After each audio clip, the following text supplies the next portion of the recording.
अस्सलाम वालेकुम स्टूडेंट्स। आज का हमारा टॉपिक है बर्नौलीज इक्वेशन। लास्ट टाइम हमने पढ़ी थी इक्वेशन ऑफ कंटिन्यूटी। आज हम पढ़ेंगे Bernoulli's equation. So two most important thing that you must know is that number one, that Bernoulli's equation is the fundamental equation in the fluid dynamics. This is one of the basic most equations in the fluid dynamics. हम इसके बगैर fluid dynamics को ठीक से explain नहीं कर सकते। Now the second most important thing is that in Bernoulli's equation actually we relate pressure with the fluid speed and height. Pressure का relation बनेगा speed और height के साथ, fluid की speed और height. Now next comes the statement of the Bernoulli's equation. Statements states that the sum of the pressure, kinetic energy per unit volume and potential energy per unit volume of an ideal fluid flow is constant at each point along a streamline. So there are 4 points over here that we are taking actually the sum of the pressure plus kinetic energy per unit volume plus potential energy per unit volume, whole sum must be equal to constant.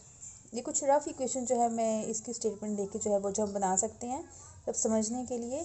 This will be the format of the equation will be like this, and this whole equation, for this whole equation to be taken as a constant, we are having a condition, and the condition is that fluid is taken to be an ideal fluid. Ideal fluid की क्या क्या properties होती हैं? That it must be non-viscous, it must be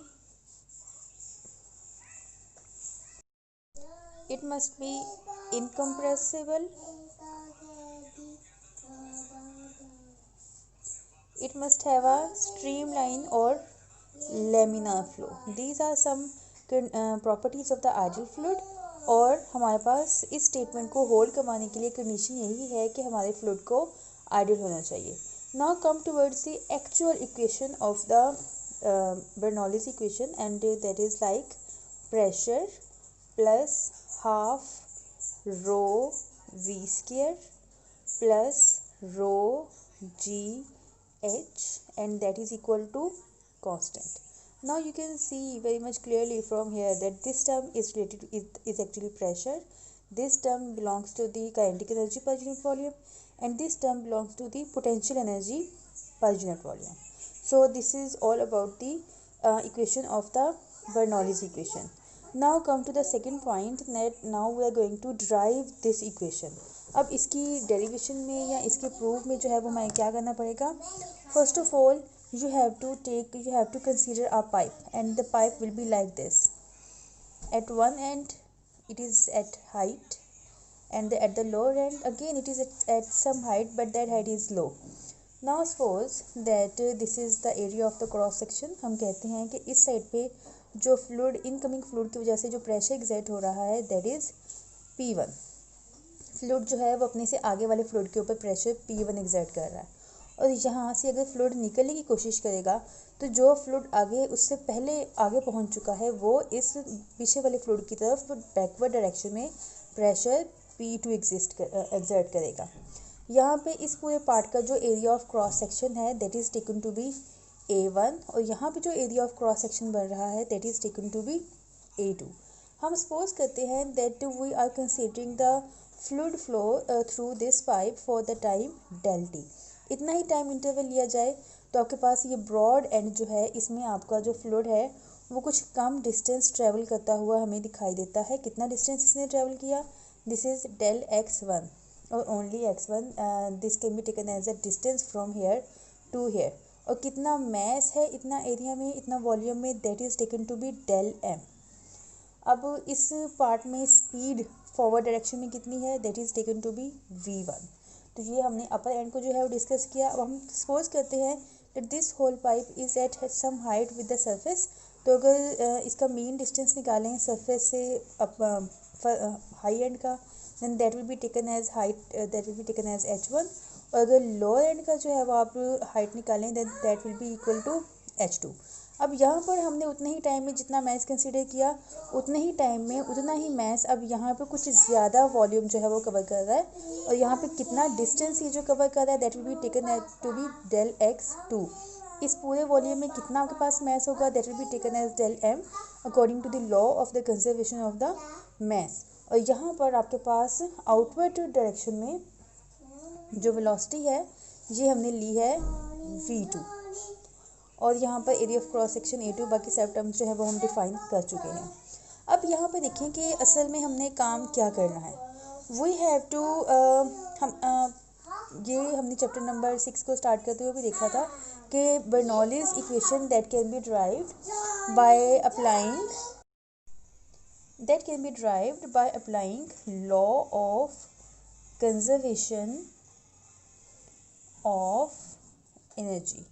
हमने equation of continuity में law of conservation of mass apply किया था, while in Bernoulli's equation we will apply the law of conservation of energy, और we can say that law of conservation of energy is actually the basis of the Bernoulli's equation. तो अगर आपने law of conservation of energy find out करा तो energy की equation find out करनी पड़ेगी पहले। एनर्जी इज व्हाट, अब यहाँ पे क्या हो रहा है, यहाँ पे फ्लूइड मूव कर रहा है, प्रेशर एक्सर्ट हो रहा है। प्रेशर एक्सर्ट होने का मतलब होता है कि force per unit area exert हो रहा है, और फ्लूइड जो है आगे की तरफ मूव कर रहा है, दिस मीन्स दैट के डिस्टेंस भी कवर हो रहा है।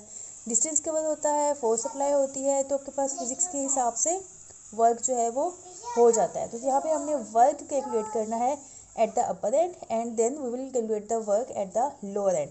और उसके बाद according to the statement of the Bernoulli's equation हमने काइनेटिक एनर्जी का डिफरेंस फाइंड आउट करना है, और पोटेंशियल एनर्जी जो है वो हम फाइंड आउट करेंगे इस फ्लूइड की। तो सबसे पहले हम कर रहे हैं वर्क एट अपर एंड। अब वर्क की क्वेश्चन आपके पास, suppose that this work is taken to be the W1 that will be equal to F1 dot del x1.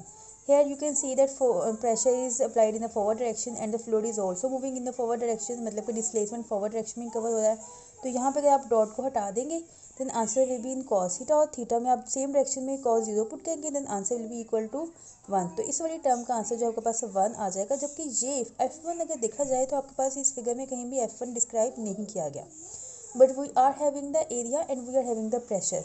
तो प्रेशर की डेफिनेशन से pressure says that pressure is equal to force per unit area, this is for the upper end. The same equation will be treated as P2 is equal to F2 A2 for the lower end. तो अभी हम यहाँ से देखते हैं कि यहाँ से आप F1 की इक्वेशन P1 A1 जो है वो फाइंड आउट कर सकते हैं, और यहाँ पर पुट भी कर सकते हैं। तो ये हो जाएगा P1 A1 डॉट खत्म करके हम cos थीटा लिख चुके हैं, और साथ में del x1, this will be the equation of the work at the upper end. अब इस डेल x1 को हम easily in terms of the time और वेलोसिटी भी कन्वर्ट कर सकते हैं, as we know that velocity is equal to distance over time. तो distance that will be equal to vt, तो यहाँ पे del x that will be equal to v del t, and del x1 so it will be v1 del t। तो आप यहाँ पे put कर सकते हैं, it will be P1 A1 v1 del t। So this will be the equation of the W1, मतलब के work at the upper end. Now we are going to calculate the equation or calculate the value of the work at the lower end, that is W2 at lower end. It will be equal to W2, that will be equal to F2 dot del x2, again by applying the same procedure। यहाँ force को हम in terms of pressure लिख सकते हैं in the same sense, ये हो जाएगा P2 A2 del x2। Again आप यहाँ पे देख सकते हैं, अब यहाँ पे देखें कि प्रेशर इनवर्ड अप्लाई हो रहा है, फ्लूइड आउटवर्ड मूव कर रहा है। सो कॉस थीटा में थीटा की जगह पर 180 पुट किया जाएगा एंड आंसर विल बी -1। तो W2 का आंसर -P2 A2, और डेल x2 की जगह पर बिल्कुल सेम पैटर्न पे आप V2 डेल t जो है वो पुट कर सकते हैं। So this will be the equation for the work at the lower end. Now अब टोटल वर्क जो है वो फाइंड आउट करना है, बिकॉज इंडिपेंडेंटली अलहदा वर्क नहीं, द टोटल वर्क कितना हुआ इस पूरे प्रोसीजर में, then total work that will be equal to sum of the works, मतलब कि W1 प्लस W2। तो यहाँ से अगर आप वैल्यूज पुट कर दें W1 की from here, so it will become P1 A1 V1 del t, और W2 माइनस में है तो यहाँ पे माइनस साइन आ जाएगा, P2 A2 V2 del t। Now you can see the terms over here, that A1V1 and A2V2. Now remind the previous topic that we were having the equation of continuity that A1V1 that is equal to A2V2. अब यहाँ पे अगर आप A1V1 की जो form है साथ में अगर डेल टी जो है वो कांस्टेंट आ रहा है, अगर वो भी यहाँ पे आप इंक्लूड कर लें तो कोई फ़र्क नहीं पड़ेगा. We can multiply with del t on both sides. कुछ भी फ़र्क हमारी इक्वेशन में नहीं पड़ रहा, but here we can see that velocity into time आपके पास आ चुका है और वेलोसिटी इनटू टाइम यहाँ के हिसाब से डिस्टेंस के इक्वल होता है. तो ये इक्वेशन कन्वर्ट हो जाएगी A1x1 that will be equal to A2x2. अब यही वाली वैल्यूज़ जो हैं वो इसकी जगह पर हम लिख सकते हैं और यही वाली वैल्यूज़ हम यहाँ पर इसकी जगह पर लिख सकते हैं. तो आप देखेंगे P1 A1x1 minus P2 A2x2. अब यहाँ पे देखें area into distance, this makes the volume. Volume हमारे पास कहता है volume is equal to area multiply by distance. तो ये इस फॉर्मूले के तहत A1x1 जो है ये शिफ्ट हो जाएगा V1 में, जबकि A2x2 जो है ये आपके पास कन्वर्ट हो जाएगा V2 में. सो this will be the case. Now you can see again the figure कि यहाँ पर डिस्टेंस कम है, एरिया ऑफ क्रॉस सेक्शन आपके पास ज़्यादा है. जबकि यहाँ पे डिस्टेंस ज़्यादा है और एरिया ऑफ क्रॉस सेक्शन कम है, but the volume occupied by the same mass that will be same mass है, क्वांटिटी ऑफ मैटर सेम है. तो वो जितना वॉल्यूम पहले ऑक्यूपाई कर रहा था उतना ही वॉल्यूम सेम जो है वो बाद में भी ऑक्यूपाई करेगा. उसके वॉल्यूम में कोई चेंज नहीं आएगा. Why? Because we have taken an ideal fluid और आइडियल फ्लूइड इनकम्प्रेसिबल होता है. Incompressible means density constant, non viscous होता है. दिस मीन्स दैट कि वो जहाँ पर भी होगा उसकी सेम अमाउंट सेम वॉल्यूम ही ऑक्यूपाई करेगी. तो अगर सेम वॉल्यूम ऑक्यूपाई करेगी तो V1 और V2 का कोई मतलब नहीं होता, volume is same. So we can remove the subscripts. तो सिंपल V रह गया. अब V जो है वो कॉमन लिया जा सकता है और आपके पास अंदर P1 माइनस P2 बच जाएगा. This will be the total work. और यहाँ पे आप अगेन वॉल्यूम को जो है वो कन्वर्ट भी कर सकते हैं. We are having the equation of the density, that density is equal to mass per volume. तो वॉल्यूम यहाँ पे ले जाएं तो मास पर डेंसिटी जो है वो वॉल्यूम की जगह पे पुट की जा सकती है. So it will become P1 minus P2 into mass पर rho. This will be the equation of the total work done. अभी हमने एक ही पार्ट किया है, हमने सिर्फ टोटल वर्क जो है वो निकाला है. Now comes to the second point that कि जितना भी काम हम करते हैं फ्लूइड, ये जितना भी काम जो है फ्लूइड करता है वो आगे से आगे मूव करने के लिए जितना उस पर किया जाता है, that actually changes into two parts. एक कुछ पार्ट जो है वो फ्लूइड को मूव करवाने में जो है वो इस्तेमाल होता है. दिस मीन्स है कि वर्क का कुछ पार्ट जो है वो काइनेटिक एनर्जी को चेंज करने में यूज़ होगा और दूसरा पार्ट जो है वो फ्लूइड को हाई हाइट से लो हाइट की तरफ लेके जा रहा है. This means that the other part of the work is now use to change the potential energy of the fluid. तो हम देखते हैं कि कैसे जो है वो potential energy of the fluid और kinetic energy of the fluid में चेंज कैसे आता है. Now we are going to calculate the change in kinetic energy and change in potential energy. By definition, we know that the change in kinetic energy is equal to kinetic energy final minus kinetic energy initial. यहाँ पे आपके पास जो kinetic energy final है that is at the second point. So the equation will be equal to half m v2 square, while kinetic energy initial will be half m v1 square. So it is v1 square.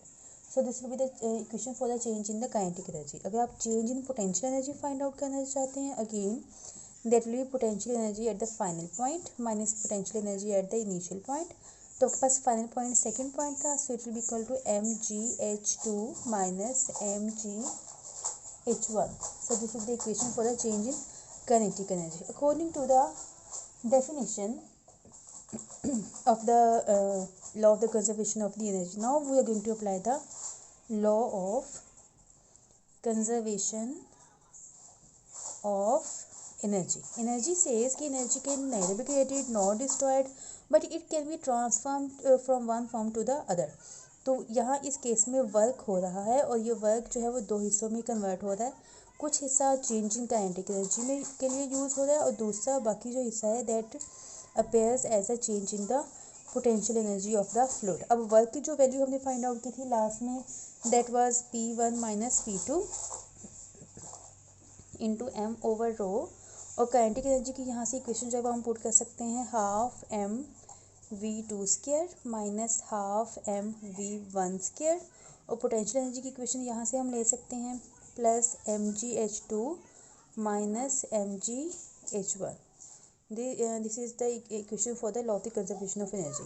अब simply हम m over rho को यहाँ से जब हम इस side पे लेके जाएंगे तो आप देख सकते हैं that we are having m on with all terms, तो यहाँ से m जो है कांस्टेंट लिया जा सकता है, दैट m मतलब कि हम यहाँ से कांस्टेंट लेके दिखा रो को बाकी सब पे मल्टीप्लाई कर दें, so it will become equal to m constant लिया और रो को अंदर सबसे मल्टीप्लाई कर दिया, it will be half rho V2 square minus half rho V1 square plus rho GH2 minus rho GH1, और ये m और ये वाला जो m है that can be cancelled out, और यहाँ पे P1 माइनस P2 इस साइड पर रह गया है।